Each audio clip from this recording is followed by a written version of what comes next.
there's this beautiful poem. It's in the book of Isaiah. The city of Jerusalem has just been destroyed by Babylon, a great kingdom in the north. And all of these Jewish people, they've been sent away into exile, but a few remained in the city.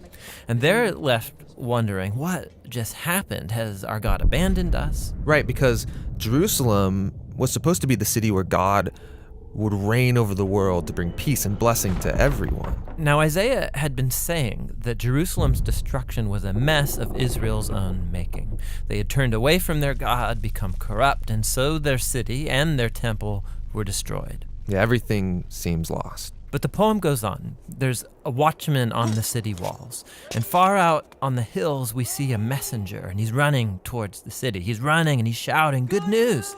And Isaiah says, "How beautiful on the mountains are the feet of those who bring good news." Beautiful feet? Yes, the feet are beautiful because they're carrying a beautiful message. What's the message? That despite Jerusalem's destruction, Israel's God still reigns as king, and that God himself is going to one day return to this city, take up his throne, and bring peace. And the watchmen sing for joy because of the good news that their God still reigns. Now in the New Testament, we find this same phrase, the good news. It's the Greek word euangelion, and it's also sometimes translated with the word gospel. Yeah, so when Christians say, "Do you believe the gospel?" they mean, do you believe the news? But not just any news. In the Bible, this phrase is always about the announcement of the reign of a new king. And in the New Testament, the Gospels use this phrase to summarize all of Jesus' teachings. They say that he went about proclaiming the good news of God's kingdom. So Jesus saw himself as the messenger, bringing the news that God reigns. Yes, but the way that he described God's reign, it surprised everybody. I mean, think, a powerful, successful kingdom. It needs to be strong, able to impose its will, able to defeat its enemies. But Jesus said the greatest person in God's kingdom was the weakest, the one who loves and who serves the poor.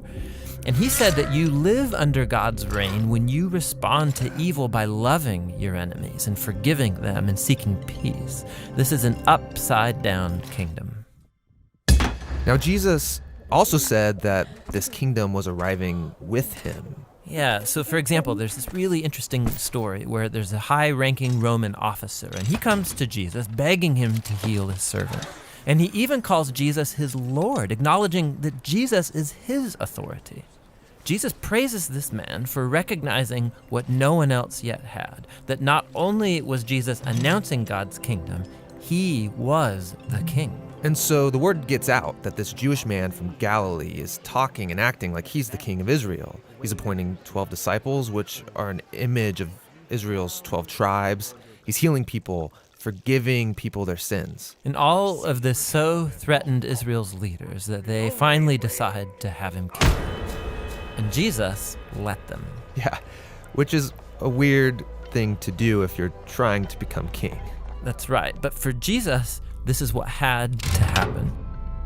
Jesus saw the sin and the devastation of his people Israel as just one small part of the entire human condition. How all humanity has rebelled against God, resulting in the tragedy and devastation of our whole world. And so how is God going to bring his reign over such a world? Jesus believed it would be through an act of sacrificial love for his enemies. This is why in the Gospels, Jesus' crucifixion is depicted as his enthronement as the King of the Jews. Yeah, he receives a crown.